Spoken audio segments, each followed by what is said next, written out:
¿Está cambiando? ¿Oye? Sí, doctor, sí está cambiando. Sí, sí está cambiando, doctor. No. Creo que así van a conectar mis muchachos de carga, pero no sé si ya están. Bueno. Bueno, hoy vamos a hablar de cardiopatías congénitas cianóticas, ¿se acuerdan? Ya hablamos de acianóticas, ahorita nos tocan las cianóticas, las que sí tienen cianosis.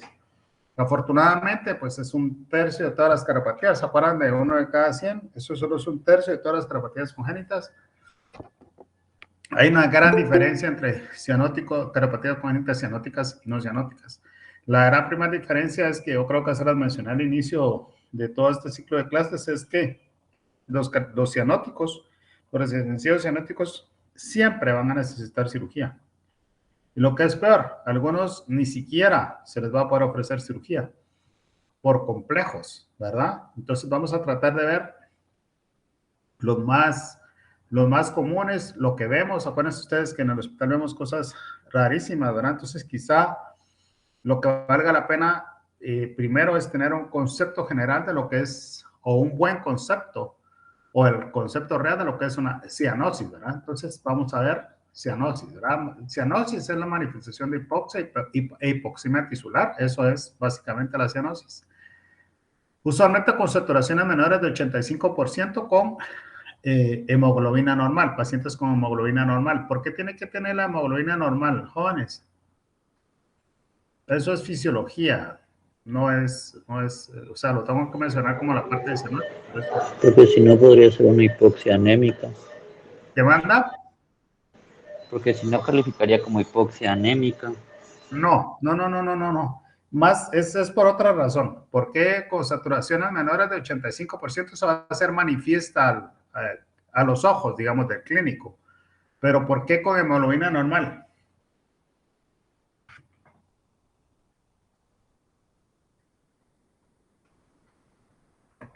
¿Qué tiene que ver eso de la hemoglobina normal? Porque su problema va a ser estructural, no va a ser por déficit. No, tiene que ver en relación a la cantidad acuérdense que la hemoglobina se oxida o se reduce.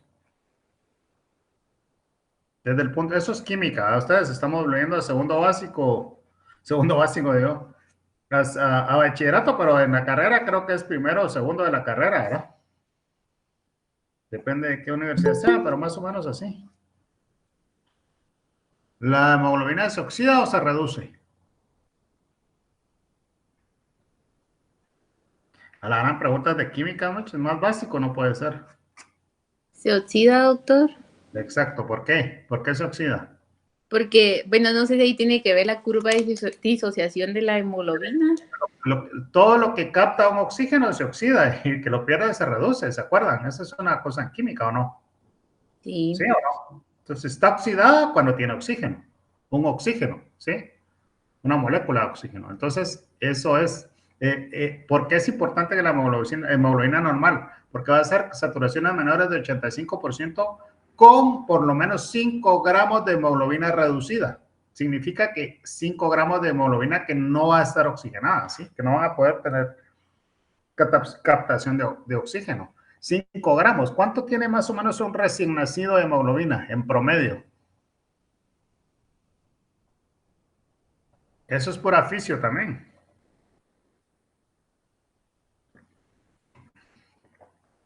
Los de neonatólogos en potencia que están ahí. De 16 a 18 gramos, doctor. En promedio 15, ¿verdad? 15 gramos. O sea que si estoy diciendo que van a tener 5 gramos se va a hacer evidente con saturaciones menores de 85%, con hemoglobina normal, quiere decir que vamos a tener por lo menos 5 gramos de hemoglobina reducida, sin oxígeno. Entonces la vamos a hacer manifiesta. Por eso es importante que la hemoglobina sea normal. Clínicamente, pues eso ya todo lo hemos visto, coloración azulada de mucosas, lechos oculares y piel. Entonces aquí es una cosa importante con lo que acabamos de hablar, el grado de cianosis con hipoxemia. ¿Ustedes creen que siempre hay una buena correlación entre el grado de cianosis y la hipoxemia del paciente? Sí, no, porque está en relación con lo que les pregunté de la hemoglobina, para que dijo cómo era la cosa, una cianosis anémica, eso no me la sé, ahí me lo explican. ¿Quién fue el de la cianosis anémica? No lo haré cachar que me habló. Jóvenes. Aló. Yo le había dicho lo de la hipoxia anémica, pero o sea, yo lo conocía como una concentración disminuida de oxígeno por falta de transporte, porque, o sea, por disminución de Sos la cash. hemoglobina. Sos cash. Cash. Carlos. Sí, Sos doctor. Jorge Carlos. Sí, Mira, pues eso tiene que ver, cuando hay anemia, es más que, y a veces también en los pacientes que están en shock, ¿verdad? Es por lentitud, entonces no se capta. A veces eso es diferente, pero no existe tal término de cianosis anémica. ¿Por qué es importante esto? Y vamos a verlo ahora. Grado de cianosis hipoxemia. No se conectaron mis pelos de carga, ¿hay algo no conectado? Ricardo, Cristian, Tati, ¿están? No están. Solo se conectaron, pero solo para que quieran que se habían conectado. ¿Verdad? Ya no está. Se hizo loco. Para ver si ellos querían explicar esto. Cristian. Sí, Doc, lo que pasa es que tengo problemas con mi micrófono. ¿Qué pensaste de esto del grado de hipoxia, cianosis hipoxemia? Que la cianosis va a ser más evidente a mayor cantidad de hemoglobina. Si el paciente está anémico, va a ser menos evidente. Es una manera muy simplista de verlo, ¿verdad? Porque es importante desde el punto de vista clínico para nosotros. Que, por ejemplo, hay pacientes que se miran muy cianóticos, y eso es lo que yo quiero que les quede de esta charla, es que van a estar muy cianóticos, pero a la hora que ustedes le miden la saturación de oxígeno no están tan hipoxémicos, ¿sí?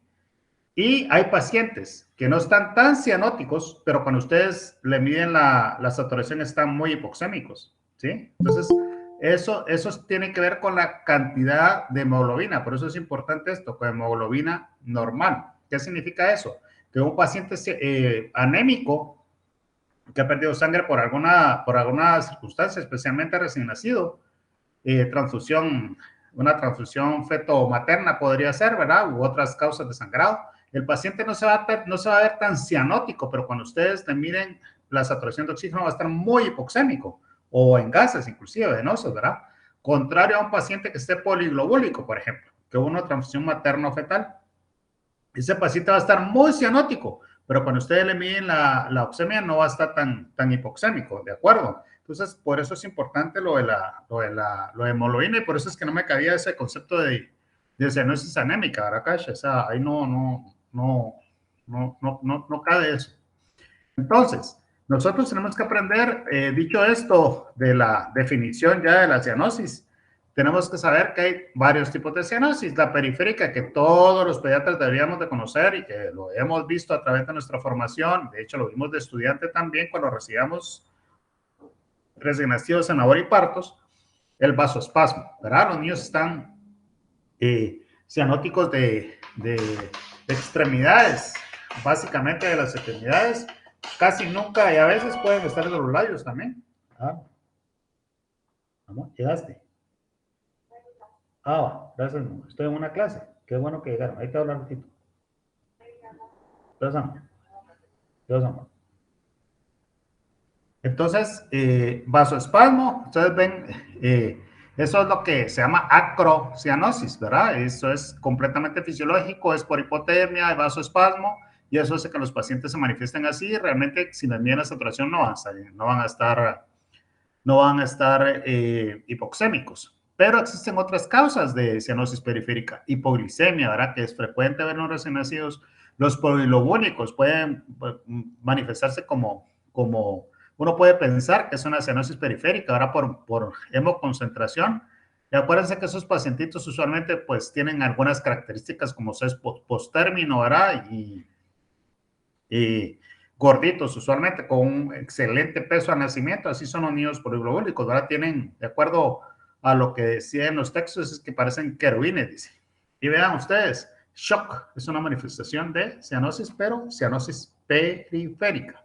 Entonces ahí no estamos hablando de cosas que nos tengan que preocupar, ¿verdad? Es una cianosis periférica, debería resolverse con calor y corregir lo que ya vimos en el cuadro.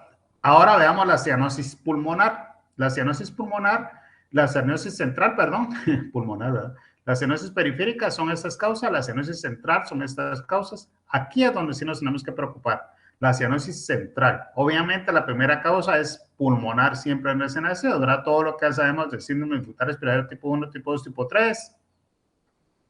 Síndrome de aspiración meconial, puede ser una hernia diafragmática, muchas causas que sean de causa pulmonar. De hecho, yo antes esta diapositiva ponía la cardíaca de primero, pero realmente ese es un sesgo, porque realmente la primera causa de cianosis siempre va a ser pulmonar, pero la segunda es cardíaca, ¿verdad? Ambas pueden comprometer la vida de los niños. Acuérdense que la cardíaca es importante hacer el diagnóstico diferencial de manera temprana.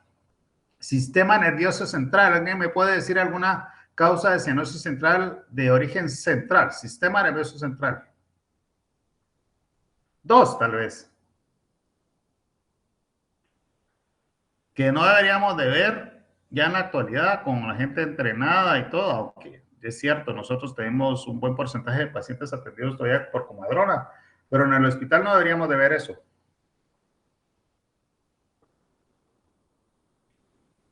¿Cuál es la primera causa de cianosis central de origen nervioso central? Sistema nervioso central. Meningitis. ¡Hala! No sé cómo es. ¿Cómo te voy a decir? ¿Cómo es que decía el Chavo del 8? Pero no puedo decir eso porque está ahí el doctor Montiel. ¿Quién dijo meningitis, Michis? Alejandro. Yo fui doctor Gerardo. La puchica, mano. Elder. No, eso no, Michis. Nada que ver. Olvídense. Asfixia perinatal. ¿Qué manda?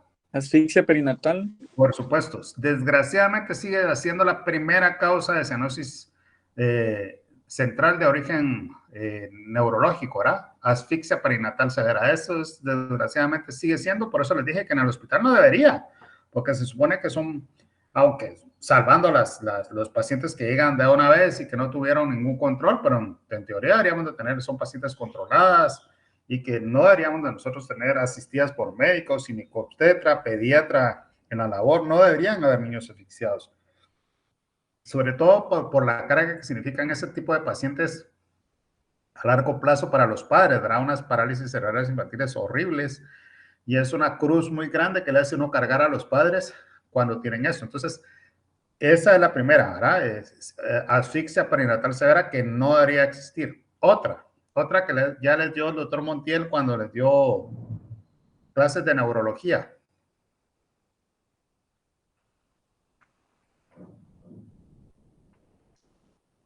Por lo menos hay 3 que tenemos que saber. Asfixia perinatal es una. ¿Cuál otra? A ver, Cris, ¿se te ocurre? Síndrome convulsivo. No. Mi meningitis es síndrome convulsivo. Voy a hacer de cuenta que nunca escuché eso. Cianosis central de causa del sistema nervioso central. Ya dijimos que asfixia perinatal es una. Otra causa. Encefalopatía hipóxico-isquémica. Pero eso es asfixia perinatal severa. Solo le estás poniendo nombres bonitos. Anencefalia o microcefalia. No, hombre, muchachos. Esos pobrecitos anencefálicos no les hacemos nada. Cianosis de causa central. Cuando les digan a decir, ay, sí, es cierto. Si viene una paciente que la tienen que meter a sala de una vez y nada de que piorar, no sé qué anestesia general, ¿qué le pasa al niño si les nace cianótico de cuidado? Depresión del centro respiratorio. Sí, ¿cómo se llama eso? Muchos residentes andan así, o pareciera que andan así. ¿Cómo se llama ese? ¿Cómo es el término? ¿Apneas? Hombre, a la muchacha, los voy a ahorcar. Narcosis posparto. Es secundario que le pasó por la placenta al bebé y entonces se traen un trapo. cianótico. Entonces eso es narcosis posparto, por eso es importante que ustedes sepan tipo de anestesia, todo. Entonces narcosis posparto, asfixia perinatal severa y un último, que eso sí es mucho más raro, pero estos todos desgraciadamente son frecuentes. Les va a pasar en lo privado. Desafortunadamente les va a pasar. Yo quisiera decirles que no, pero sí les va a pasar. Una causa que es mucho más rara y que el doctor Montiel es el que la tiene que manejar. Los neurólogos. Es congénito.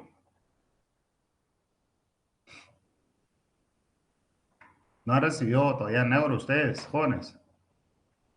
Hasta en tercero, ¿ah? Hay una clase que se...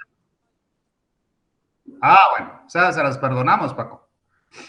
Síndrome del hipotónico, ¿verdad? Esos pacientes que tienen problemas, ahí se las va a explicar mejor el doctor, pero esas serían las causas de cianosis central, de causa del origen del sistema nervioso central. ¿Se dan cuenta? O sea, sí tienen que saber. Y hematológicas, básicamente solo hay una. ¿Quién se atreve? No me van a decir una barbaridad, por favor, como me dijeron ahorita meningitis, si no me consigo. La metahemoglobinemia. La única, básicamente es la única que existe, ¿verdad? Metahemoglobinemia. Nosotros hemos visto un par, hay una familia acá que todos los niños hacían así súper cianóticos, nunca se le pudo hacer el diagnóstico. Recuerdo que la universidad dijo que iba a mandar el estudio, pero nada, eco normal. Hubo un paciente incluso que vino de la antigua que hasta lo cateterizamos, presiones normales, corazón estructuralmente normal, cianótico desaturado. ¿Verdad? Entonces, sí existe, ¿verdad? Se supone que en la universidad y ahorita debería haber lugares más donde hacen diagnóstico. O sea, causa patológica es eso, ¿verdad? Una cianosis que no responde a nada, pero obviamente es por descarte, pero sí existe. Entonces, se dan cuenta que la cianosis no es tan simple como ustedes a veces lo tratan de manejar en los turnos, ¿verdad? Entonces, causas de origen central no cardiológica, pulmonar es la principal, ya dijimos, ¿verdad? Todos los síndromes de dificultad respiratoria, enfermedad renal, bronconeumonía o neumonía neonatal, hipertensión pulmonar del recién nacido, síndrome de aspiración meconial, hernia diafragmática. Son las causas de origen pulmonar, que ese es el diagnóstico fácil con una radiografía de tórax. Sistema nervioso central, asfixia perinatal severa, miopatía, ¿verdad? Que es lo que les decía, el síndrome de niño hipotónico, que afortunadamente es raro, y medicamentos, ¿verdad? Que es la narcosis postparto. Y hematológica, pues básicamente solo la metahemoglobinemia. ¿Cuántas veces es más sensible la metahemoglobina a la hemoglobina en relación a la cantidad de oxígeno? ¿Y bajo qué condiciones verían ustedes algo así en emergencia, por ejemplo en la pedia?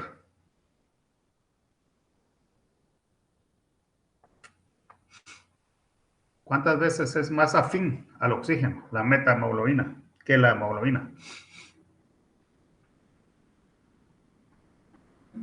¿Se acuerdan o no?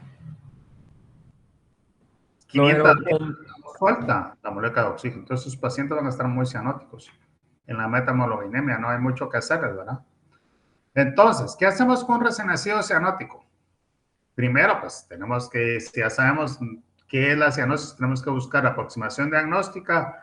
El eco siempre, vean, la flecha va hasta el final, ¿verdad? Ustedes siempre lo manejan al revés. Ponen aquí el ecocardiograma y después piensan, ¿verdad? Todo es consulta cardio. Y no tendría que ser así. Ustedes deberían de tener todo esto y decir, pensamos que es esto y tener una aproximación diagnóstica porque no en todos los lugares donde van a trabajar van a tener eco. Qué bueno que así fuera, ¿verdad? Y hay muchos pacientes que se van desafortunadamente sin diagnóstico a casa y fallecen o regresan a las emergencias de shock a la semana de vida, ¿verdad? Porque ni siquiera soplan o no los auscultan o no los saturan, ¿verdad? Ahora ha mejorado un poco con el llamado o mal llamado tal vez tamizaje cardiológico, le dicen. Realmente eso no es un tamizaje cardiológico. O sea, lo que hacemos es oxemia pre y postductal, que siempre se ha hecho y ahora pues se ha hecho un poquito más, con más dedicatoria o más buscando realmente pacientes con defectos cardíacos congénitos. Ya hace muchos años que se hicieron los primeros artículos, los europeos fueron los primeros que hicieron eso. Pero eso les puede jugar una mala pasada, ¿verdad? Dependiendo del equipo que utilicen y quién mida la saturación de oxígeno. Y algunas veces no pueden estar tan desaturados inicialmente y se pueden ir, ¿verdad? Porque como el límite es 92, 93, entonces los dejan ir, ¿verdad? Entonces, la aproximación diagnóstico recién nacido cianótico, el primero las manifestaciones clínicas, igual como las acianóticas, manifestaciones clínicas. ¿Cuáles manifestaciones clínicas? Obviamente en lo que nos ocupa ahorita, pues es la cianosis. El test de hiperoxia-hiperventilación. Les voy a preguntar a los que están en neonatos. ¿Tienen ustedes el cuadro de test de hiperventilación pegado en labor y partos? ¿Existe? No, doctor, no está ahí. Tengo 20 años y están diciendo que lo pongo.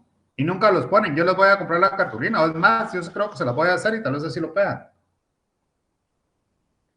Es una cosa súper simple de hacer. Entonces, test de hiperoxia y hiperventilación. Ahorita vamos a ver cómo se hace.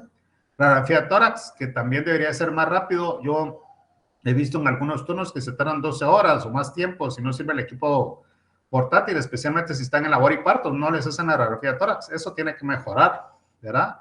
Y por último, pues el ecocardiograma control, que es el gol estándar para hacer el diagnóstico. Entonces, cardiopatías congénitas cianóticas, aproximación diagnóstica, los elementos clínicos. El primero, cianosis, porque estamos hablando de cardiopatías congénitas cianóticas, síndrome de dificultad respiratoria, si tiene o no síndrome de dificultad respiratoria, si tiene signos ya de insuficiencia cardíaca, trastornos del ritmo, soplos cardíacos. Ojo que trastornos del ritmo pueden ser taquicardias o bradicardias, ¿verdad? Obviamente, si hay soplo cardíaco acompañando cianosis, lo más seguro es que se tenga una cardiopatía congénita o nos apoya más el diagnóstico. Alteraciones de pulsos periféricos y presión arterial. Recuerdan de lo que hablamos en la clase de soplos de una evaluación sistemática de recién nacidos. Si un paciente está así, tiene que tomar la presión arterial, pulsos periféricos arriba, abajo. Hay hallazgos radiológicos, generalmente cardiomegalia, pero pueden ser otros como dextrocardia, situs inversus abdominal, situs inversus totalis. Todo eso tiene que ver, o sea, no es solo la cardiomegalia, ¿verdad? Pero el hecho de que exista cardiomegalia, pues ya nos va a impulsar si tenemos todo. Acuérdense que todo es plus, ¿verdad? Suma. No es que si no tiene otro, no va a aparecer, sino que es sumando. Esto solo nos ayuda a armar bien el rompecabezas y hacer el diagnóstico.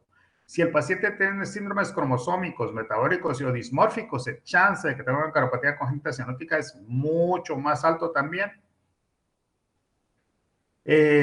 Insuficiencia cardíaca. Existe insuficiencia cardíaca que va a estar muy hipoxémico los pacientes. Son pacientes que van a estar con saturaciones muy bajas y el principal aquí, pues aquí vamos a comenzar a hablar de algunos, es transposición de las grandes arterias. Se llama DTGA, así va a aparecer en sus textos donde lo lean. Y el D, pues significa de derecho, pero significa hacia dónde rota cuando se está embriológicamente formando el corazón. No tiene nada que ver que si el corazón está a derecha o a izquierda, ¿verdad? Ni hacia dónde están los vasos. La transposición de las grandes arterias clásica es que la aorta nace del ventrículo derecho y la pulmonar nace del ventrículo izquierdo. Es una transposición clásica de las grandes arterias. Y embriológicamente en todas partes del mundo se conoce como DTGA, ¿sí? Entonces, estos pacientes van a estar muy hipoxémicos, por eso es importante hacer el diagnóstico temprano, porque esta cardiopatia sí se puede tratar, sí se puede operar. Vamos a ver ahora más adelante. El ductus, la transposición de grandes arterias es la cardiopatía congénita cianótica más frecuente en las primeras semanas de vida, ¿sí? En las primeras semanas de vida. Esta es la más frecuente, transposición de grandes arterias. Después de los 5 años cambia. Después de los 5 años la cardiopatía cianótica más frecuente es tetralogía de Fallot, pero en los primeros semanas de vida es transposición y va a seguir siendo transposición y así es en todas partes del mundo. Drenaje no sonoma pulmonar total, realmente la incidencia mundial es muy baja. Nosotros por alguna razón tenemos mucho conexión venosa sonoma pulmonar total, mucha conexión sonoma pulmonar total. Ahora que veamos las imágenes les voy a contar por qué creemos que es. Tronco arterioso común es menos del 1%, pero si vemos agenesia válvula pulmonar, vimos una con Víctor, ¿verdad? Una Fallot con agenesia válvula pulmonar, con dilatación aneurismática del tronco y las ramas pulmonares tremenda. Desafortunadamente el paciente falleció porque tenía algo más asociado, que era una interrupción del arco aórtico, y a mí me pareció clínicamente que era un síndrome de George. Me dijeron que le habían pedido cariotipo, pero no sé si se lograron hacer antes que falleciera Víctor, ¿verdad? No se logró hacer, doctor. No, lamentable. No. Ya hablé con la gente de patología y dice que si no van a hacer necropsias, esos pacientes hay que pedirles necropsias, solo hay que pedirlo, ¿de acuerdo? Están a punto de reaprobar el protocolo para hacer eso. Hoy hablé con uno de los docentes de patología. Doble salida del ventrículo derecho sin estenosis pulmonar. Esos pacientes van a estar, aquí estamos hablando de los pacientes que van a estar muy hipoxémicos, ¿verdad? No son diagnósticos de cariopatía, sino que son cariopatías congénitas cianóticas con mucha hipoxemia. Doble salida del ventrículo derecho sin estenosis pulmonar, un ventrículo único sin estenosis pulmonar, también son pacientes que van a estar muy hipoxémicos. Este es el test de hiperoxia-hiperventilación y es bien simple de hacer. Vean que antes se utilizaban valores de PO2 porque había que sacar gases venosos, ¿verdad? La verdad es que es un niño con cariopatía congénita. Yo sé que los neonatólogos ahora están en la onda de que no hay invasión y que no sé qué, que si no es necesario no hay que poner una arteria y una vena, pero solo es del diente al labio, ¿verdad? Porque después los pobres niños están invadidos hasta la cerebral media, los pobres. Pero en pacientes con cariopatía congénita deberíamos de ser capaces de utilizar bien la arteria y la vena femoral. Tenemos que utilizarla primero para sacar muestras y segundo nos puede servir para medir presiones, para estar sacando gasometrías venosas, gasometrías arteriales. Entonces deberíamos tenerlos bien monitorizados. Pero si estamos en la sala de labor y parto donde no tienen este cuadro pegado, no sé por qué, tal vez tienen muchas letras, tal vez no sé por qué no les gusta, pero nunca me han hecho caso en ponerlo. El test de hiperoxia y hiperventilación consiste básicamente para hacer diagnóstico de estas tres cosas. Recuérdense que dijimos que cianosis de origen central pulmonar es la principal, cariopatías congénitas es la segunda, esta sería una tercera, ¿verdad? Aunque esta pues también sería causa pulmonar, hipertensión pulmonar o persistencia de la circulación fetal, también se le llama, ¿verdad? Entonces, consiste en, ustedes hacen una oxemia pre y postductal. Si la diferencia es mayor de 15, básicamente están haciendo el diagnóstico de una hipertensión pulmonar de recién nacido o persistencia de la circulación fetal. Claro, allí tenemos el diagnóstico ya de eso, se trata y hay que hacer el eco, ¿verdad? Porque puede ser una cosa muy rara, por ejemplo, ¿verdad? Como una interrupción del arco o, por ejemplo, una transposición con coartación o cosas así más raras. Pero si ustedes en condiciones normales, lo que se ha visto a través del tiempo es oxemia peripoductal, si la diferencia es mayor de 15 minutos de mercurio, hipertensión pulmonar de recién nacido, persistencia de la circulación fetal. Si la diferencia es menor de 5, puede ser una patología pulmonar de las que ya vimos o puede ser una cariopatía congénita. Entonces, si en el test solo con poner oxígeno no es mayor de 15, sino que está menor de 5, entonces tenemos ahora la obligación de descartar si es pulmonar o es congénita. Vean que aquí no estamos haciendo eco, estamos haciéndolo solo poniendo el oxígeno al niño. Entonces le ponemos hiperoxia, aquí no hacemos nada, aquí solo medimos pre y postductal, si se dan cuenta, no necesitan poner oxígeno, aquí es pre y postductal, y vemos eso. Si nos sale mayor de 15, hacemos diagnóstico de hipertensión pulmonar de recién nacido. Si es menor de 5, entonces vemos si es pulmonar o es cardiológico. Ponemos oxígeno. Usualmente debería ser una mascarilla con reservorio, ¿verdad? Para que sea la mayor cantidad de oxígeno posible. Lo más que podemos dar probablemente en condiciones en neonatos sería 60%, ¿verdad? 60, 70%. Entonces, aquí viene el problema porque ya pusimos oxígeno. Si la hipoxemia no se modifica, puede ser hipertensión pulmonar de recién nacido o puede ser una cariopatía congénita. Si es pulmonar, se va a ir a 100 o más. ¿Por qué dice 100 o más? Porque es 100 si es solo saturación de oxígeno, pero si es PO2, se va a ir a más de 100, ¿verdad? Si tomamos gases. Pero vamos a hacerlo con saturación de oxígeno, con un buen oxímetro, eso sí. Y el hiperoxia más hiperventilación. Ahí tenemos hiperoxia, pero tenemos que hiperventilar al paciente. ¿Cómo hacemos eso para hiperventilar al paciente? Jóvenes, ¿lo intubamos o qué hacemos? Con presión Coloca el positiva. oxígeno al 100%. Con ambos, ¿verdad? Con un buen sello, con una buena mascarilla. ¿Y en qué va a ser la diferencia? En que vamos a darle más oxígeno o cuál va a ser la diferencia con el ambú. ¿Por qué es importante lo hiperoxia hiperventilación? Aquí solo es oxígeno. Entonces, si se les fue aquí 100, ya descartaron, ¿verdad? Es pulmonar, no es pulmonar, ¿verdad? Entonces, si no se modifica, nos queda descartar, siempre va a ser dual. Hipertensión pulmonar de recién nacido o cariopatía congénita, cualquiera de las dos. Entonces, como aquí nos quedó siempre dos, vamos a la hiperoxia más hiperventilación. ¿Qué hace la hiperventilación aparte además del oxígeno? Pues, ¿por qué no solo con el oxígeno?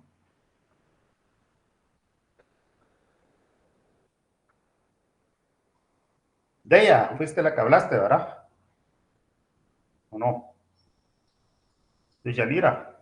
Doctor, ¿Por qué con la hiperventilación? ¿Qué nos da más que el oxígeno? Nos da mayor concentración de oxígeno. ¿Qué nos da? Por la presión que se da. No, no, Aumenta la saturación y con eso la afinidad. no. ¿Qué pasa si hiperventilas a un paciente? ¿Vamos a disminuir la cantidad de CO2? Eso, muy bien. Estamos lavando CO2. ¿Y eso qué hace a nivel pulmonar, del lecho vascular pulmonar? ¿Dilata? Exacto, vasodilata. Entonces, ese es el objetivo. Lavamos CO2, hiperventilamos y entonces vasodilata el pulmón. Si se vasodilata el pulmón y tenemos oxígeno, entonces, si es hipertensión pulmonar, se va a ir a 100 o más. Acuérdense que 100 o más estamos hablando de saturación, dice más cuando hacemos PO2, ¿verdad? Si es pulmonar, pues se va a ir muchísimo más, ¿verdad? Aquí va a estar en 100% de saturación, en 120 y 150 PO2, pero si es una cardiopatía congénita, por mucho que le pongan oxígeno, lo hiperventilen, si tiene un cortocircuito derecha-izquierda, nunca va a mejorar. Entonces es en el diagnóstico de una cardiopatía congénita sin el eco. ¿Cuánto tiempo me debería demorar en esto? La oxemia y peroxemia pre y post la hacen en 1 minuto. 5 minutos de aquí y otros 5 aquí, porque tampoco es que le van a hiperoxia media hora. No cambia, doctor. ¿Verdad? Y 5 de hiperventilación. Supónganse que en todo esto se ven 12 minutos. En 12 minutos ya hicieron el diagnóstico, ¿verdad? Deberían de hacerlo en 11. Y haciendo esto simple, que es complicado lo que les acabo de decir. Es difícil de entender. Jóvenes. Es difícil. No, doctor. Es súper fácil de hacer, súper fácil de hacer. Entonces ya van a tener ustedes una mejor con el test de hiperoxia, hiperventilación. Eso es todo lo que necesitan hacer. Por favor, pongan el cuadro. Entonces, ahí ya tenemos, ¿se acuerdan que vimos que los datos clínicos de primero, cuáles eran las manifestaciones clínicas, después el test de hiperoxia, hiperventilación, después rayos X de tórax, que vamos a tratar de luchar a que no sea tan tardado las placas, ¿verdad? No puede ser que una radiografía de tórax se tarde tanto, especialmente ahora que hay portátiles, ¿verdad? Si a mí me pueden subir a un niño para eco de labor y partos, pueden subir a un niño para eco a un bacineta a un lado de ahí mismo donde hacemos los ecos para que le hagan la radiografía y lo bajan, ¿verdad? Es importante. ¿Cuándo vamos a tener oligoemia pulmonar? O sea, pacientes que van a tener flujo pulmonar disminuido. Obviamente, pacientes que tienen una atresia pulmonar, independientemente de la comunicación. Estamos hablando de que no existe pulmonar, por lo tanto no existe paso de flujo hacia el territorio pulmonar. En atresia tricuspidia, más estenosis pulmonar, igual, ¿verdad? Acuérdense que en atresia tricuspidia no hay paso desde la aurícula derecha. En cambio, en atresia pulmonar sí pasa la aurícula derecha al ventrículo derecho, pero el ventrículo derecho no pasa a la pulmonar. La tetralogía de Fallot, acuérdense que la tetralogía de Fallot, hay 3 tipos de tetralogía de Fallot. La clásica, la extrema o la que tiene atresia pulmonar y la que tiene agenesia de la válvula pulmonar. Son 3 capítulos diferentes en las cardiologías pediátricas, ¿de acuerdo? Obviamente la tetralogía de Fallot tiene que ser, usualmente son extremos, son los que tienen atresia, los que la pasan muy mal, ¿verdad? Que sería conjuntamente con los de acá. Tetralogía de Fallot, o que tenga una estenosis muy severa de la pulmonar, aunque no esté atrésica, que la estenosis sea muy severa. Una anomalía de Epstein, más estenosis pulmonar. Ventrículo único, más estenosis pulmonar. Esos rayos X de todas van a tener oligoemia pulmonar. ¿Está bien escrito así o está mal escrito? Porque uno tiene oligoemia y el otro tiene hiperemia sin H. ¿Está bien o yo lo escribí mal? Es un error, un horror ortográfico. ¿Qué piensan? Que utilizó la H para partir ¿qué sería? El ditongo, para que haga el espacio de la palabra. Así es Y la la palabra. otra, Así es la palabra. Tienen que búsquenla. Oligoemia pulmonar significa todo cuando hay disminución del flujo sanguíneo a cualquier órgano. Y así se escribe. Pero la hiperemia, que es el aumento de flujo a cualquier órgano o sistema, es sin H. ¿Sí? Entonces, no hay ningún error ortográfico, ¿de acuerdo? Así es. Ahora, ¿qué importancia tiene? Miren dónde vamos. Vamos en manifestaciones clínicas, test de hiperoxia, hiperventilación. Tenemos radiografía de tórax. Solo la radiografía de tórax, aquí descartamos 5 y con flujo pulmonar disminuido. Con flujo pulmonar aumentado van a ser 3. Transposición, que se acuerdan que dijimos que la cardiopatía congénita cianótica más frecuente en las primeras semanas de vida. Transposición. Sí, se toma una cianótica en las primeras transposición, hasta que se muestre lo contrario. Es la más frecuente de todas por orden de incidencia. Ahorita vamos a ver eso. Conexión venosa en una pulmonar total va a tener hiperflujo pulmonar. Y tronco arterioso pulmonar también va a tener hiperflujo pulmonar. ¿De acuerdo? Entonces, vean, sí es importante cuando hay disminución del flujo pulmonar y cuando hay aumento del flujo pulmonar. Yo recuerdo que cuando yo era residente, pues no teníamos la suerte de que nos diera clase el cardiólogo, pero nos hacían estudiar los de neonatos. Cuando estudiamos cariopatías congénitas, nos decían con alto flujo, con aumento del flujo pulmonar, con disminución del flujo pulmonar, pero no están así, ¿verdad? Ustedes tienen que tener un poquito más, ¿verdad? Con hiperflujo, con hipoflujo, o sea, es cuestión de ir adaptándose e ir pensando qué cosas pueden ser. Aquí les voy a enseñar algunas cosas. Un ventrículo único, más o menos, miren, me interesa que vean la radiografía. ¿Tiene oligoemia o tiene hiperemia? Los pulmones me interesa. Es una placa bastante bien tomada, con clavículas alineadas. ¿Tiene aumento del flujo pulmonar o disminución del flujo pulmonar? Disminución. Exacto, es bien notoria la disminución. Y además aquí se mira como cavado, ¿sí? Porque le falta una cavidad, es un ventrículo único, además está la cava superior. Entonces, esto es muy clásico, pues, o sea, ya yo pensaría en un ventrículo, bueno, este sí es de un ventrículo único, ahora me interesaba que vieran el flujo pulmonar disminuido. Ecografícamente se mira así, verá una cámara accesoria rudimentaria y un ventrículo único, y obviamente el flujo retorno venoso pulmonar y el retorno venoso sistémico se mezcla y lo que sale, si es que no tenía estenosis o atresia, pues no va a ir al territorio pulmonar y esos pacientes van a tener flujo pulmonar disminuido. ¿Quién no los que están en neonatos? ¿Membrana de hialina grado 4 o no? ¿O no? Pues mira que es un niño chiquito.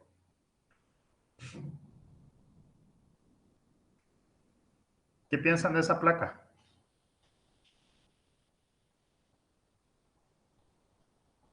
Ya lleva una de surfactante. Neonatos, Víctor, Deya,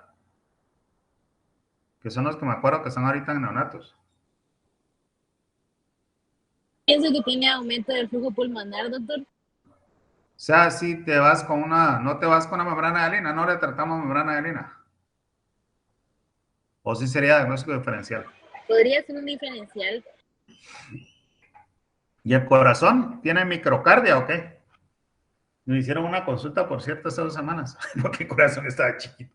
Y el niño no tenía nada, solo que le miraban chiquito el corazón. Entonces les dijeron que eso es microcardia. Porque no tiene cardiomegalia, ¿o sí? ¿O yo estoy viendo mal? ¿Alguien me puede debatir lo contrario?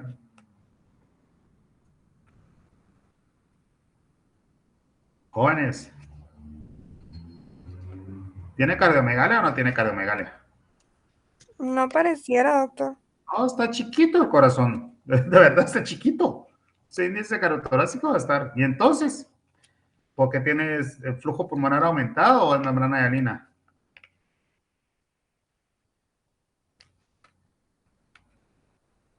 Hasta un poco de derrame le veo acá. ¿O no?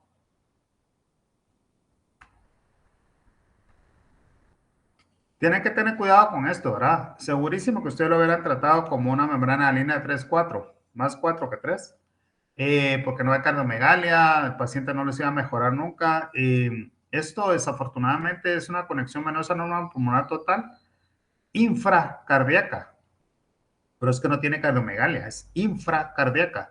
Escuchen lo que les digo, es la única verdadera urgencia en cirugía cardiovascular de congénito que existe en la actualidad. Esto, conexión venosa pulmonar total infracardíaca, por definición son obstructivas. Todas. Entonces drenan a la unión de la cava inferior o a las suprahepáticas y siempre en esa unión están obstruidas. Entonces, esto que ven acá, aparte de que es hiperflujo, también ven hipertensión pulmonar capilar. Entonces, si lo pudiéramos ver en una toxopo, pudiéramos ver las líneas B de Kerley. También, ¿verdad? Está a muchísima presión. Entonces, este paciente va a estar muy hipoxémico, muy desaturado y en muy malas condiciones generales. Estos pacientes, si no se operan en los primeros 7 días de vida, el pronóstico es malo. De hecho, nosotros con las condiciones venosas pulmonares totales infracardíacas tenemos malos resultados, ¿verdad? Porque bueno, en cualquier parte del mundo, como les digo, es la única y verdadera urgencia. Entonces, vemos que no hay cardiomegalia y uno lo podría tratar con una membrana de línea grado 4. Entonces, por eso es importante hacer los diagnósticos diferenciales, ¿verdad? Una transposición. Esta es una transposición de verdad de un paciente. ¿Cómo está el flujo ahí? O sea, no es, si es una transposición, pues sí tenía eso. ¿Tiene flujo aumentado o no?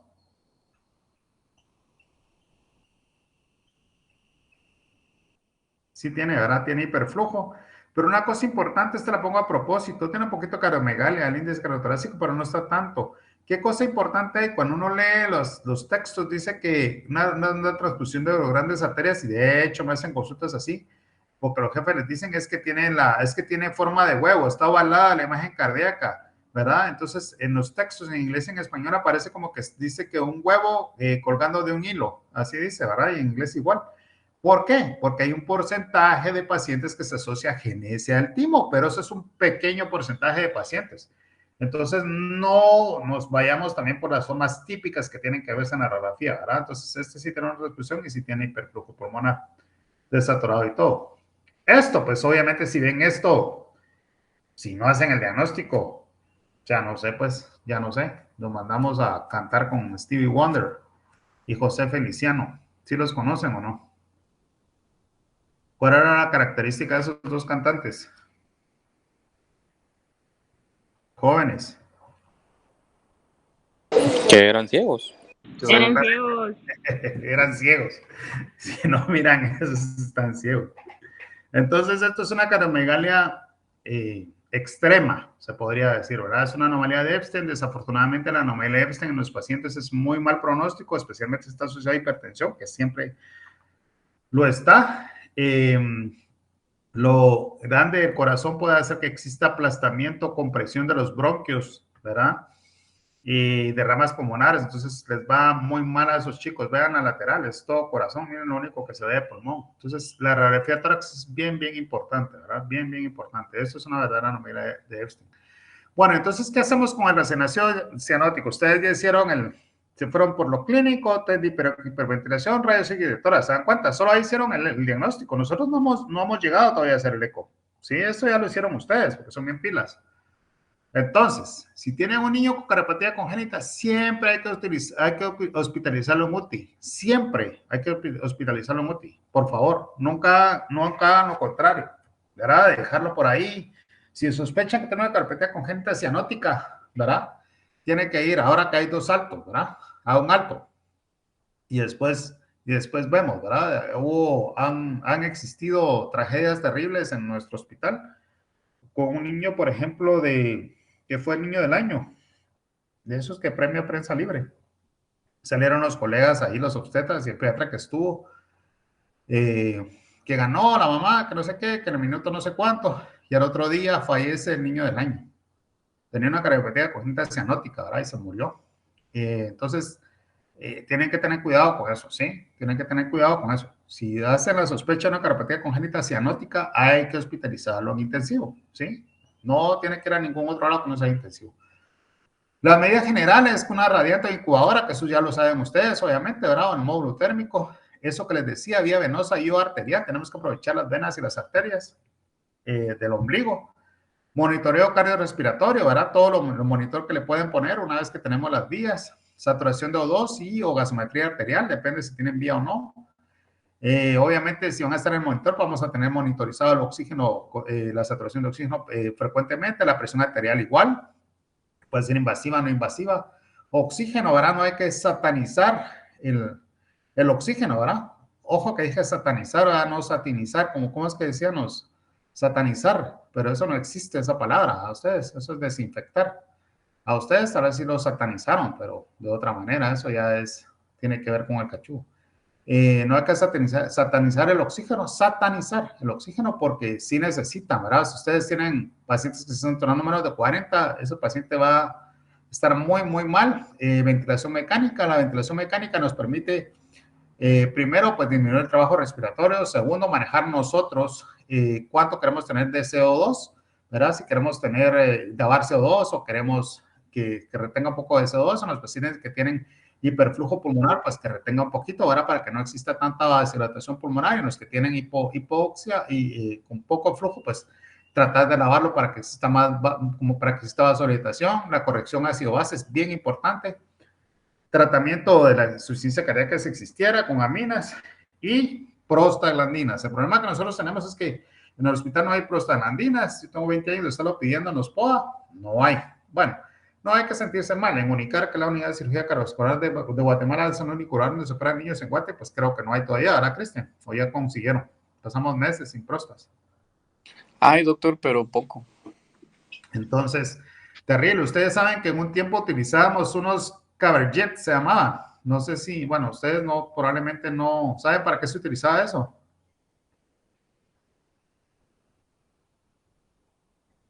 Traían solo como 20 microgramos, pero eso nos mandaban a regalar y con eso utilizábamos y se hacían las cargas para los recién nacidos. Ahí averiguan qué eran los Caberjets. Bueno, y prostas, ya lo tienen con prostaglandinas, que básicamente es para mantener el ductus arterioso permeable, mientras que llega el cardiólogo, ¿verdad? Que siempre está muy ocupado y no sé qué. A ustedes no les importa, pero la verdad estamos ocupados. Y siempre nos vienen haciendo consultas ahí, nada que ver. Y ustedes, después de todo esto, hicieron el diagnóstico, ¿o no? Ya lo tienen. Mira, aquí le tenemos, creemos que es una transposición, porque es hijo de no sé quién, ¿verdad? Los antecedentes maternos. Entonces yo pienso que es eso, doctor. Pues ya llegamos nosotros y hacemos el diagnóstico, ¿verdad? Y lo mandamos a operar. La prostaglandina 1, hay que hablar un par de cosas de ella. Primero, pues, lamentablemente no tenemos. Deberíamos de tener. Es un medicamento que debería existir. O sea, estamos en el siglo XXI, pues. Tenemos que, en algún momento, tenemos que tener prostaglandina porque se van a excusar de que se vencen, que no sé qué, mil cosas. Pero si nosotros tenemos, podríamos mandarle a lugares donde hay pacientes, miren, aquí está la preparación, pónganse mientras que lo trasladan, etcétera. Ahora podríamos hacer muchísimas cosas con la prostaglandina 1. La presentación son ampollas de 500 microgramos por 1 ml. Se inicia con una dosis baja de 0.01 microgramos por kilo minuto, duplicando la dosis cada 15 hasta llegar a 0.1, que es la dosis máxima. Generalmente nunca llegamos a la dosis máxima, porque, como todo medicamento, tiene sus efectos colaterales. Y vean cuál es el efecto colateral más frecuente. Apnea. Así es que ustedes tienen un niño tranquilo que no han ventilado, lo van a tener que ventilar por apnea y eso ya complica un montón de cosas, ¿verdad? Sobre todo para que se lo reciban en Unicar, que está ventilado, que no sé qué, que el tubo, que no sé cuánto.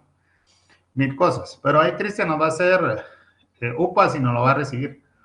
Pero apnea es la primera causa de cuando uno pone prostaglandinas. Entonces hay que saber qué es eso, no es que el paciente está empeorando. Después de los prostas, el chance de que hay que estar listo, ya todo preparado ahí para intubación.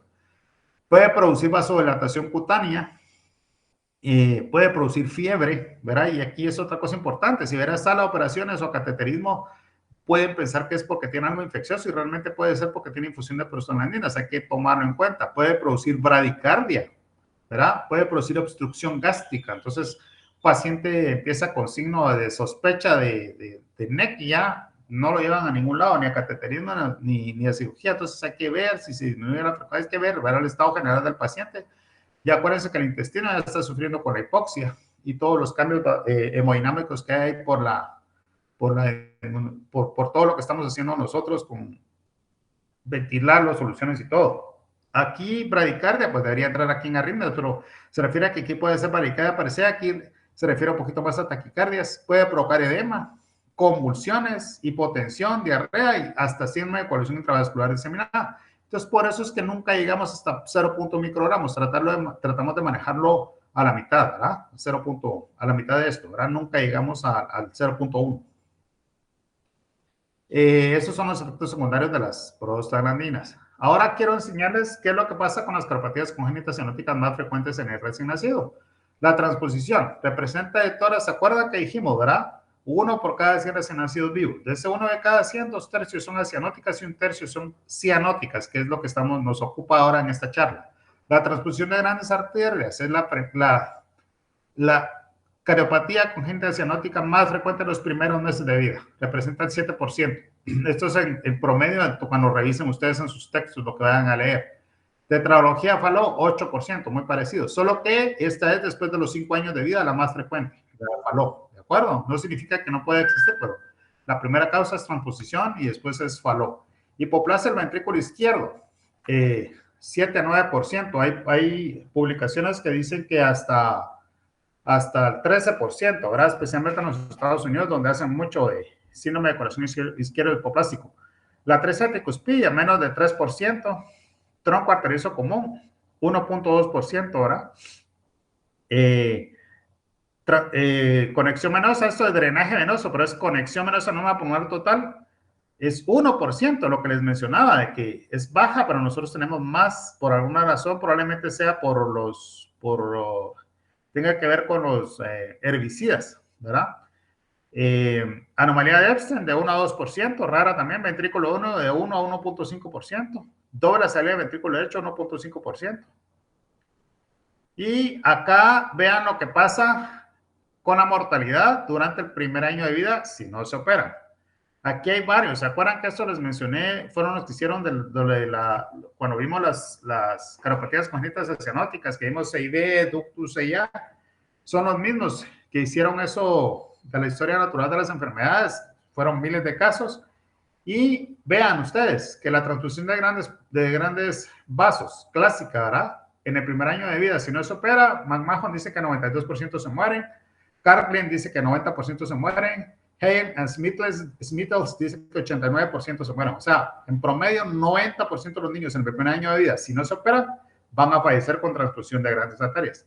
Tronco arterioso común. McMahon dice que 94%, los otros pues un poco más bajo, pero en promedio es 86% de mortalidad. Casi se mueren los mismos que tienen transfusión de grandes arterias. Coartación aórtica, hagan caso omiso, vamos a ver la cianótica nada más, tetralogía de Fallot, que uno pensaría que no se mueren porque es algo que se puede operar, ¿verdad? Actualmente no se sabe que no es una corrección, sino que es una paliación, es algo paliativo lo que se hace. 41, este estuvo bien bajo, 27%, probablemente en las regiones o algo influido donde hizo el estudio. 56% para mortalidad, o sea que hasta un 60% se puede morir. Promedio, en el primer año de vida estamos hablando, ¿verdad? Se muere casi el 40%. Entonces, no es nada despreciable, ¿verdad? La tasa de mortalidad en cardiopatías congénitas cianóticas es muy alta. Vean lo que pasa si se operan los niños. Eso que vimos anteriormente, si no se operaba. Transposición. Eso no es para nosotros, ¿verdad? Ustedes, esto es primer mundo. De hecho, han bajado más en el Hospital de Niños de Boston, en el Hospital Victoria de Australia, ¿cómo se llama esta región de Australia? Dios mío, se me olvidó ahora, que es uno de los centros cardiovasculares del primer mundo, Europa. Ellos dicen que si es una transfusión clásica, 6% mortalidad. Si tienes CIB u otra patología asociada como estrés pulmonar, hasta 9%, ¿verdad? Cambia por completo. En vez de que se muera el 90%, sobrevive más del 90%. Si se operan en la etapa neonatal. Conexión venosa normal pulmonar total, 7 a 10% en otras partes del mundo. Nosotros tenemos mucho más. Hubo un tiempo que tuvimos hasta 50. Ahora debemos andar en, ¿qué? Tal vez en 30 y tantos, 30, 40, pienso yo. Es alto por alguna razón que desconozco. Pero quizás sea por el volumen que manejamos de pacientes o la complejidad o porque están obstructivas. Tronco arterioso común, 10 a 14%, ¿verdad? Nosotros tampoco tenemos tan buenos números, esto es internacional. ¿Se acuerdan que era 86% se moría? Pues aquí el 86% sobrevive si se operan, ¿verdad? Hipoplasia del ventrículo izquierdo. Y aquí sí es terrible lo que voy a decir, pero es una realidad. 10 a 15% de mortalidad en otros lados, ¿sí? Nosotros es 100%. Nosotros solo le hacemos diagnóstico y los dejamos tranquilos. Nosotros no operamos corazón izquierdo hipoplásico. ¿De acuerdo? Atresia pulmonar con colaterales. Con CIB, menos del 15% de mortalidad. Para nosotros es muchísimo más alto y de hecho hay pacientes que no les hacemos absolutamente nada. Ahora no hacemos unifocalización, por ejemplo. Es un tipo de tratamiento que se hace. Entonces, solo para que vean lo que se hace en otras partes del mundo. Y tetralogía de Fallot, vean, de 2 a 5% mortalidad si se opera. ¿Se acuerdan que vimos que era casi 40% si no se operaba, ¿verdad? Y si es atresia, pues aumenta mucho más. Entonces, sí hace diferencia el operar a no operar a un paciente, ¿verdad? Vamos a ver algunas imágenes ahora de cardiopatías congénitas para que más o menos tengan idea espacial de lo que estamos hablando. Y después, la segunda clase, yo creo que lo que les voy a hablar un poco de tetralogía de Fallot, que es lo que la segunda más frecuente. Este es su corazón normal. Ven acá superior, todo está completamente señalizado, ¿verdad? Con las siglas, pues en inglés, pero ustedes tienen en inglés, hasta francés habla ahí el cache, así es que estamos bien. Este es el septum interatrial, que está intacto, ¿verdad? Que divide la aurícula derecha de la aurícula izquierda, que está oxigenada, la válvula tricúspide, el ventrículo derecho llevando sangre desoxigenada, la pulmonar con sangre desoxigenada, venas pulmonares del lado izquierdo, venas pulmonares del lado derecho, llegando a un atrio izquierdo que recibe sangre roja, mitral, ventrículo izquierdo que recibe sangre roja, hacia una aorta que va vasos del cuello, ¿se acuerdan? Tronco veracrocefálico, la carótida, la subclavia izquierda y la aorta descendente que lleva sangre oxigenada. Esto es lo que pasa con la transfusión de las grandes arterias. La arteria pulmonar que debería estar naciendo del ventrículo derecho nace del ventrículo izquierdo, por lo tanto, o sea, imagínense, vean cómo está la sangre en la aorta descendente, completamente cianótica. ¿Por qué? Porque lo que está yendo a la aorta es el retorno venoso sistémico, lo que viene de las cavas. Los únicos sitios de mezcla son el foramen oval permeable, que ustedes saben que es circulación transicional, y el ductus arterioso. Son los únicos sitios de mezcla que existe para que el paciente pueda sobrevivir. Le damos mucha importancia al ductus, pero la verdad es que en todas partes del mundo lo que uno debería hacer es hacer un Rashkin para ampliar esta comunicación interauricular. ¿Por qué? Porque así liberamos de presión al atrio izquierdo también, ¿verdad? Y mejoramos el flujo de sangre oxigenada que se va a mezclar con la sangre desoxigenada de la aurícula derecha, por lo tanto vamos a lograr mejorar un poco el flujo de lo que se va a la aorta. Entonces deberíamos hacer una septostomía atrial de Rashkin. ¿Qué es eso? A través de cateterismo intervencionista. Uno puede entrar, de hecho, hacerlo a la cama del paciente desde el ombligo del niño, entrar acá, atravesar, inflar el balón y rascar, ¿verdad? Con guía, con ecocardiógrafo, alguien que le está haciendo uno el eco y uno lo puede hacer a la par de la cama del paciente para que mejore el flujo. Esto no hay manera de que se pueda tratar con medicamentos, ustedes se dan cuenta. Puede mejorar uno la mezcla de oxígeno para que el paciente esté bien, que no haga acidosis, pero realmente lo único que lo va a curar va a ser la cirugía, ¿verdad? Cambiar los vasos. Esto ya es algo que ya no se hace. Antes se hacía una cosa que se llamaba switch atrial, ¿verdad? Operación de Senning. Había del otro lado del Atlántico, de este lado del Atlántico, lo hicieron diferentes doctores y llevan los nombres de ellos, ¿verdad? Entonces aquí se hace en Senning, que miren la cantidad de puntos que llevaba, no cambiaban los vasos, la aorta seguía saliendo del ventrículo derecho y la pulmonar del ventrículo izquierdo. Entonces, a través de crear una suerte de túneles, ¿verdad?, que se entrecruzaban a nivel atrial, hacían que el retorno venoso sistémico fuera desoxigenado hacia el ventrículo izquierdo y el retorno venoso pulmonar fuera hacia el ventrículo derecho. ¿Cuál es el gran problema? El ventrículo derecho no está diseñado para llevar la carga sistémica. El ventrículo derecho es un ventrículo de volumen, no es un ventrículo de presión. Así es que a largo plazo tuvieron muchas arritmias, muchas complicaciones, y la verdad es que no se hace más que en algunos países del mundo como nosotros, que se les pasa la edad en el que se les puede hacer una operación de switch arterial u operación de Yateni y hacen esto, ¿verdad? Pero realmente es una cirugía que ya sabemos que los resultados son terribles, ¿verdad? Mucha arritmia, mortalidad y todo lo que ustedes quieran en complicaciones. Sí se dan cuenta que los vasos los dejaron igual, ¿verdad? Sí se ve en la gráfica, claramente. Chicos, Cristian está más acostumbrado a esto porque ya tiene más ojo, pues. Jóvenes. Sí, doctor, se ve igual que el anterior. Solo que con este montón de túneles que hicieron a nivel atrial, ¿verdad? Esto es el switch, ¿verdad? Switch operation, que se llama, ¿verdad? De hecho, hay gente que en los artículos van a aparecer como SO. Operación de Yateni, con J, Yateni. Es un doctor brasileño, Adib Yateni, que fue el que dio que los primeros que hicieron esto, pero niños más grandes, y después, pues, el doctor Castañeda en los 80 ya lo comenzó a hacer en Boston, en recién nacidos, y ahí fue el boom, y en todas partes del mundo, pues, se hace en las primeras semanas de vida el switch arterial. Lo más difícil es hacer la traslación de las arterias coronarias, eso es todo un arte, ¿verdad? Por muchos años se midió a los centros cardiovasculares del mundo por los resultados que tenía con el switch arterial. sea, si hacía bien auxiliar arterial, era un buen centro cardioquirúrgico, ¿verdad? En los Estados Unidos pues ha cambiado, ahora hacen cosas más complejas, hipoplásticos izquierdos y eso, pero en muchos años, por muchos años, es esto, y la verdad es que es todo un arte, ¿verdad? Para hacer la reparación, porque eso sí es una corrección anatómica, ¿sí? Esto es una tetralogía de Fallot. ¿Se acuerdan que tiene 4 componentes? De hecho, Stenzel, pero eso lo vamos a hablar más, ya lo había descrito en 1600 y tantos, ¿verdad? Pero no le puso el nombre. Entonces, él en 1888 ya vino y le puso el nombre, que es la hipertrofia del ventrículo derecho, la CIB subaórtica grande, cabalgamiento de la aorta y obstrucción del tracto salida del ventrículo derecho. Algunos dicen estenosis pulmonar, pero es realmente obstrucción del tracto, porque puede ser abajo de la válvula valvular o subvalvular. Algunas veces puede haber combinación de dos, ¿verdad? Que sea subvalvular y valvular, o puede tener las tres, por ejemplo, muy obstructiva, ¿verdad? En este caso, pues es solo estrechez, pues hace que las ramas no se desarrollen bien, no hay buen flujo, hay resistencia del paso hacia la pulmonar, por lo tanto, pasa flujo de derecha a izquierda a través de una SB grandota y por eso es que se mezcla sangre y el paciente está cianótico, ¿verdad? Antes, esto fue revolucionar el mundo, ¿verdad? En hacer el shunt de Blalock-Taussig, que era el doctor Blalock, Albert Blalock y la doctora Helen Taussig.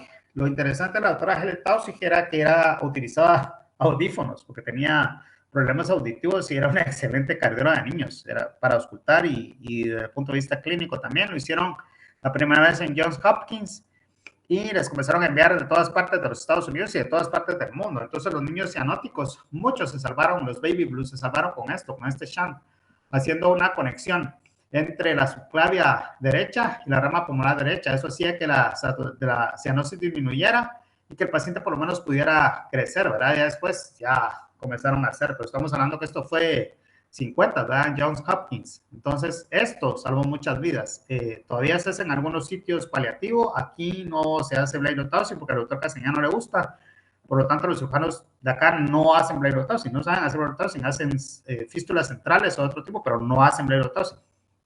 Pero eso es lo que se hacía antes para que el paciente, pues, ver si crecían las ramas pulmonares, además teniendo mejor flujo, ¿verdad? Para operarlos en el futuro. Yo creo que hay algunos pacientes que nosotros tenemos que se les podría hacer esto, pero por lo más que a ellos no les gusta hacer esto, ¿verdad? Entonces los corrigen de una vez. Esta es la reparación completa de la tetralogía Fallot. Se tapa la comunicación interventricular, se hace un parche transanular que se llama, ¿verdad? Se quita la válvula pulmonar, se hace una ampliación de todo el tracto de salida cuando sea necesario. Si la rama se hace en pantalón también, se hace se tapa el agujero, se quita la obstrucción, por lo tanto el paciente va a estar otra vez rosado, ¿verdad? Esto de quitar la válvula es lo que les digo que se posiciona una paliación, porque esos pacientes tienen insuficiencia pulmonar moderada severa en el postoperatorio y usualmente hacia la etapa de la adolescencia estamos hablando de que van a necesitar una segunda intervención para colocar una válvula, una bioprótesis biológica en el sitio pulmonar. También en otros lados se hace con intervencionismo, si llenan los requisitos para hacerlo por intervencionismo y colocar una válvula percutánea, ¿verdad? A nivel del tronco de la pulmonar. Estas son pacientes con Fallot con atresia pulmonar, que van a ver ustedes que es lo mismo con lo de la atresia con el Fallot con atresia pulmonar. Se cierra la CIB, se pone un conducto valvado hacia la arteria pulmonar y el paciente queda. El problema de los conductos valvados es que si se ponen muy chiquititos no crecen al ritmo que crece el corazón y probablemente en unos años hay que cambiarlos, 5 o 10 años, es bien variable. Esta es una atresia pulmonar con septum intacto. Esta cardiopatía es mala en cualquier parte del mundo, 50% de mortalidad, incluso en los mejores centros. No tienen comunicación interventricular, el paciente está muy desaturado y es difícil de manejar, pueden tener sinusoides coronarios y un montón de cosas más asociadas. Entonces a estos pacientes les va mal, es una verdadera urgencia y la verdad es que el pronóstico es muy malo. Los pacientes que tienen atresia pulmonar con septum interventricular intacto, se ha intentado de todo, perforar la válvula con radiofrecuencia, mantener el ductus abierto, hacer shunts, pero la verdad es que es muy difícil, pues el ventrículo de hecho está hipodesarrollado, así es que generalmente van a una reparación más univentricular que biventricular. Esta es una atresia pulmonar, pero con CIB. La misma patología que vimos acá, de terrible, pero tiene CIB y eso cambia la historia. Esto cambia la historia, ¿verdad? Porque el ventrículo derecho está mejor desarrollado. Y entonces sí podría ir una reparación biventricular, que podría ser conducto como vimos en novela 13, a esto básicamente, ¿eh? El conducto puede tener, por las ramas tan chiquitas, puede ser en pantalón para ampliar las ramas pulmonares. Se coloca eso en el tracto de salida, se cierra la comunicación interventricular. Doble salida al ventrículo derecho, estos hay varios tipos, ¿verdad? Lo que define por ejemplo, no se podría llevar a reparación biventricular porque la CIB se llama remota, está muy lejos de los grandes vasos. Entonces, estos hay. En este caso tiene transposición, pero hay con transposición, sin transposición, con estenosis pulmonar, sin estenosis pulmonar, con atresia o sin atresia pulmonar, y la CIB puede estar subpulmonar, subaórtica, dependiendo si hay transposición o no, subarterial, que son las que sí se podrían reparar, ¿verdad? Hay que medir algunas otras cosas para hacer la reparación biventricular, pero hay varios tipos de doble salida del ventrículo derecho. En este caso, pues está cianótico porque tiene transposición, además de doble salida, ¿verdad? Eso lo hace mucho más complicado con una transposición simple. Tronco arterioso común es esto. No se logró aceptar la aorta y la pulmonar, entonces tienen una válvula troncal, ¿verdad? Una única válvula troncal que puede tener 3, 4 o hasta 5 velos. Generalmente tiene estenosis y tiene insuficiencia. Entonces lo que hay que hacer es un problema, porque lo que tiene que hacer es dejar esta válvula troncal como neoaorta, cortar acá y colocar un conducto valvulado hacia las ramas pulmonares. Este es solo un tronco arterioso común tipo 1. La clasificación de Colletti y Edwards dice que hay 4, ¿verdad? Tipo 1, tipo 2, tipo 3 y tipo 4. Este sería el más fácil de reparar generalmente, o sea, tiene que tener una CIB, si no el paciente estaría muerto, ¿verdad? Estos pacientes van a tener hiperflujo porque obviamente va a existir mayor resistencia en la aorta que en la pulmonar, entonces pueden tener hiperflujo pulmonar. ¿Se acuerdan que lo vimos con los pacientes que estaban con hiperemia? Son los pacientes que tienen tronco arterioso común. La tercia tricuspidia, no me interesa marearlos con las clasificaciones, pero es terrible, ¿verdad? Ventrículos derechos que están hipodesarrollados pueden tener CIB, hay 9 tipos, ¿sí? 1A, 1B, 1C, 2A, 2B, 3C, 3A, 3B, 3C, ¿sí? Ahí buscan el nombre de la clasificación esa.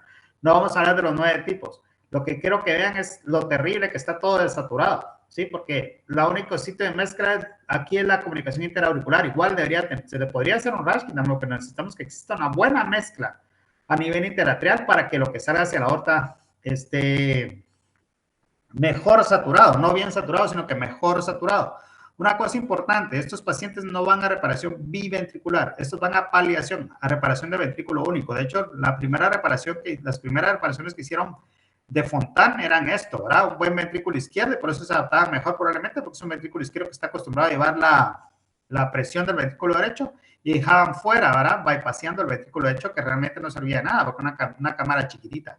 El problema es, como les digo, es que puede estar asociado a estenosis pulmonar, a atresia pulmonar, ¿verdad? Y sí, es ductus dependiente también. Aquí tenemos que mantener el ductus abierto y, sí, correcciones cigarras, pues hacer un Rashkin para mejorar la mezcla, a sabiendas de que el paciente va a dar algo paliativo. Esto no se puede reparar, no se puede corregir, ¿de acuerdo? Estas, un ventrículo único, algunos textos cuando va a aparecer así como doble inlet, ¿verdad? Cuando lo revisan, son tanto la válvula tricúspide como la válvula mitral, o sea, el atrio derecho y el atrio izquierdo van a drenar a una cavidad ventricular única. Va a tener, aquí dice ventrículo derecho, pero realmente es una cámara accesoria. Los ventrículos únicos son de 3 tipos, de morfología derecha, de morfología izquierda y de morfología indeterminada. Los que son de morfología derecha tienen una cámara accesoria posterior, y los que son de morfología izquierda tienen una cámara accesoria anterior, que es en este caso, ¿verdad? En este caso, además de ventrículo único, tiene transposición, pero realmente no importa porque toda la sangre está mezclada, ¿se dan cuenta? Miren de dónde sale la aorta, ¿verdad? De la cámara accesoria chiquitita. Esto es un síndrome de corazón izquierdo hipoplástico. ¿Se acuerdan que dijimos que 100% mortalidad en nuestro caso? Ya tuvimos ahí, yo no sé si ya estaba Víctor, pero ya vimos un hipoplástico izquierdo el mes pasado.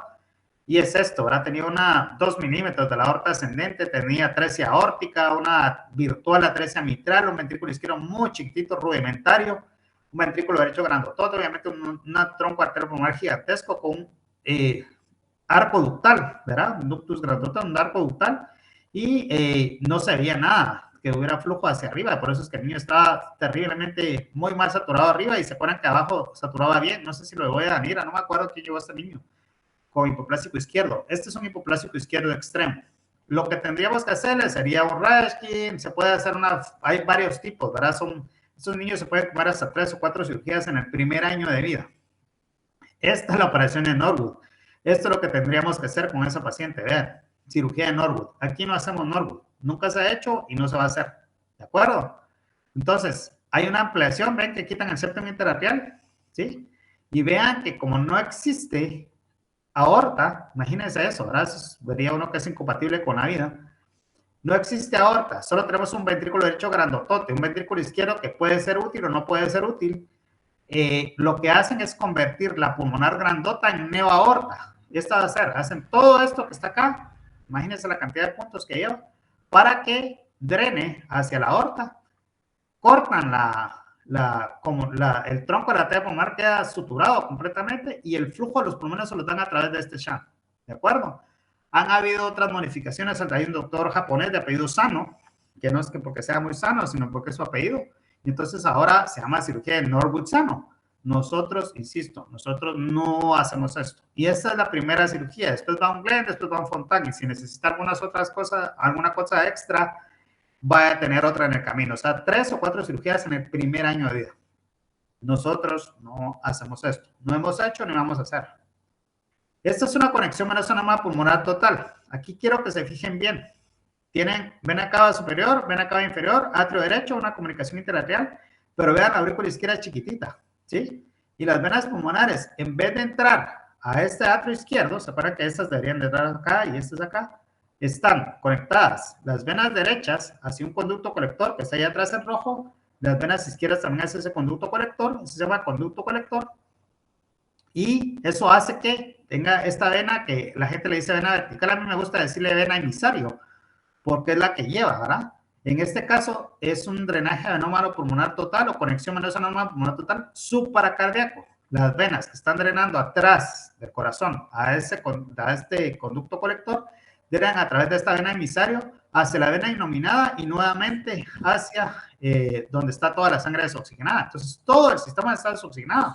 Estos pacientes no los van a poder ustedes mejorar con ningún medicamento, ¿de acuerdo? Porque todo va al sistema donde está saturado. Entonces, hay 4 tipos: supracardíaco, el intracardíaco, el mixto, en ese orden, y el infracardíaco. De hecho, hay gente que pone el infracardíaco antes que el mixto, ¿verdad? Como el número 3 y no con número 4. El que les enseñara un infracardíaco, ¿de acuerdo? Esto, en teoría, debería de poder corregirse si no existe obstrucción, ¿verdad? Si el cuadro no es obstructivo, pues va a ser mucho mejor. Generalmente estos no son obstructivos, pueden tener un foramen oval chiquito, entonces eso hace que exista una obstrucción aquí, porque acuérdense que a través de la sella pasa todo el flujo para llenar el ventrículo izquierdo y después a la aorta, para que vean lo grave del asunto de una conexión venosa en una pulmonar total. El tratamiento, pues cirugía correctora o paliativa, tenemos que puede ser terapéutico o paliativo en algunos casos. Yo creo que vamos a dejarlo de las carpopatías congénitas cianóticas. No sé si tienen preguntas. Creo que a este punto tienen más dudas que preguntas, pero... ¡Listo!